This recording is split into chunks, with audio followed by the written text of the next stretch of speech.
नमस्कार दोस्तों, English education hub में आपका स्वागत है। आज हम एक बहुत ही कमाल की मॉडर्न इंग्लिश पोएम को समझने जा रहे हैं जिसका नाम है टेक्स्ट। मेरी कोशिश रहेगी कि मैं इसे इतना आसान बना दूं, खासकर हिंदी स्पीकिंग स्टूडेंट्स के लिए, कि आप इसे पूरी तरह फील कर पाएं। तो चलिए शुरू करते हैं। इससे पहले कि हम पोएम में डाइव करें, एक सवाल है आपके लिए। क्या आपने कभी किसी को मैसेज करते हुए, उसके रिप्लाई का इंतज़ार करते हुए एकदम अकेला महसूस किया है? अगर हाँ, तो आप इस कविता की रूह से पहले ही जुड़ चुके हैं। अच्छा, किसी भी कविता को समझने के लिए उसके कवि को जानना जरूरी है। तो पहले मिलते हैं इसकी शक्तिशाली लेखिका से, कैरल एन डफी। ये कंटेम्पररी लिटरेचर यानी आज के दौर के साहित्य की एक बहुत बहुत इंपॉर्टेंट आवाज है। तो कैरोलिन डफी के बारे में कुछ खास बातें जान लेते हैं। वो यूनाइटेड किंगडम की पहली, जी हाँ, पहली महिला पोएट लॉरिएट थीं। ये एक बहुत ही बड़ा सम्मान है। और उनकी कविताओं की सबसे अच्छी बात यह है कि वो आम आदमी के लिए हैं, बिल्कुल सिंपल लैंग्वेज में, जो हम सबको आसानी से समझ आ जाती है।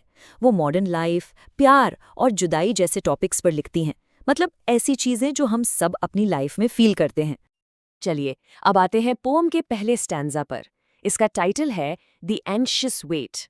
यह स्टैंजा उस बेचैनी के बारे में है, उस टेंशन के बारे में जो हम एक टेक्स्ट रिप्लाई का इंतजार करते हुए फील करते हैं।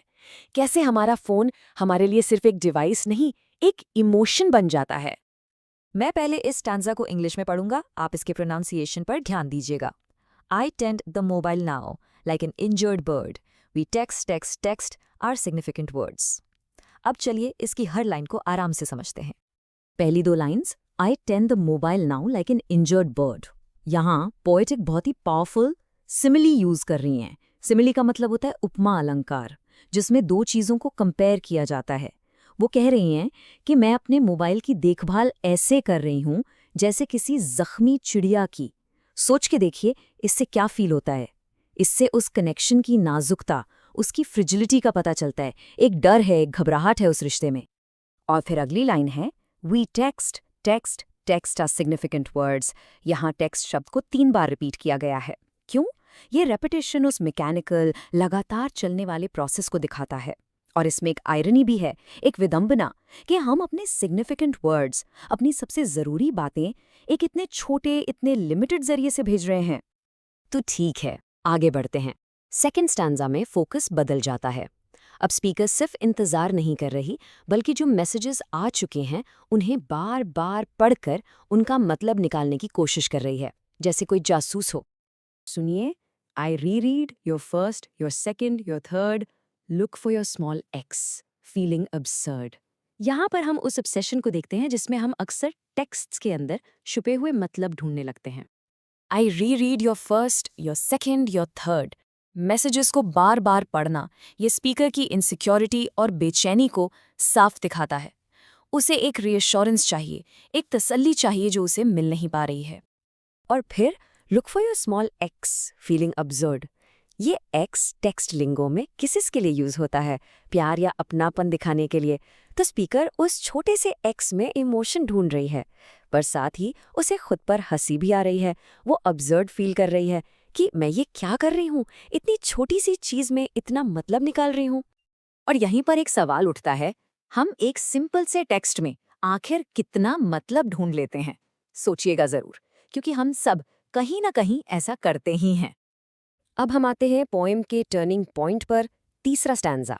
यहाँ ये जो डिजिटल कनेक्शन है वो साफ साफ टूटता हुआ, फेल होता हुआ नजर आता है। कम्युनिकेशन अब गड़बड़ाने लगता है। The codes we send arrive with a broken cord. I try to picture your hands. Their image is blurred. आप फील कर सकते हैं कि पोएम का टोन अब निराशा, डिसअपॉइंटमेंट से भर गया है। इस स्टैंजा में एक बहुत इंपॉर्टेंट मेटाफोर है, ब्रोकन कॉर्ड। म्यूजिक में ब्रोकन कॉर्ड का मतलब होता है सुरों का एक ऐसा कॉम्बिनेशन जो कानों को अच्छा ना लगे, बेसुरा हो। तो यहाँ पर इसका इस्तेमाल ये बताने के लिए किया गया है कि उनकी बातों का तालमेल बिगड़ गया है। जो मैसेज भेजा जा रहा है वो वैसा नहीं पहुंच रहा। कम्युनिकेशन में डिसहार्मोनी आ गई है। और फिर ये line, I try to picture your hands, there image is blurred. Speaker उस इंसान को इमेजिन करने की कोशिश कर रही है, उसके हाथों को जो टाइप कर रहे हैं, लेकिन इमेज क्लियर नहीं है, धुंधली है। इसका मतलब ये है कि ये टेक्नोलॉजी जो उन्हें जोड़ने का काम करनी चाहिए थी, उल्टा उस इंसान को और भी दूर और भी अनजान बना रही है। और अब हम आते हैं कविता के आखिरी हिस्से पर। सिर्फ 2 लाइन्स, लेकिन इन्हीं 2 लाइन्स में पूरी कविता का दिल है, उसका सार है। ये एक दिल तोड़ देने वाली सच्चाई है टेक्नोलॉजी के बारे में। Nothing my thumbs press will ever be heard। In lines का मतलब बहुत बहुत गहरा है। स्पीकर को ये रियलाइज हो गया है कि उसके अंगूठे जो टाइप कर रहे हैं, उसके जो असली एहसास हैं, उसकी जो आवाज़ है, वो कभी सुनी नहीं जाएगी। सारे इमोशंस इस डिजिटल ट्रांसलेशन में कहीं खो जाते हैं। ये एक बेबसी का, एक हेल्पलेसनेस का मोमेंट है। तो ये कविता आज हमसे इतना कनेक्ट क्यों करती है? आखिर इसमें ऐसा क्या है? चलिए इसके मेन थीम्स को आखिर में आसानी से समराइज करते हैं और देखते हैं कि ये हमारे 21st सेंचुरी के एहसासों को कैसे कैप्चर करती है। तो इस पॉम के मेन आइडियाज़ क्या हैं? नंबर 1, टेक्नोलॉजी की सीमाएं, कि ये इमोशंस को पूरी तरह एक्सप्रेस नहीं कर सकती। नंबर 2, फिजिकल कनेक्शन की गहरी इंसानी ज़रूरत, हमें सिर्फ शब्दों से ज़्यादा चाहिए।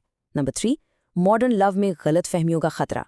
और आखिरी, एलियनेशन, यानी इस सुपर कनेक्टेड दुनिया में भी अकेलापन महसूस करना। और ये पोएम हमें इस आखिरी लेकिन सबसे इम्पॉर्टेंट सवाल पर छोड़ जाती है। हमारी इस हाइपर कनेक्टेड दुनिया में जहां हम हमेशा ऑनलाइन हैं, क्या हम सच्चे कम्युनिकेशन की कला को, एक दूसरे को सच में समझने की कला को कहीं खो तो नहीं रहे हैं? इस पर सोचना बहुत ज़रूरी है। अगर आपको इंग्लिश लिटरेचर के ऐसे ही डिटेल्ड और आसान एनालिसिस पसंद है तो चैनल को सब्सक्राइब ज़रूर कीजिएगा।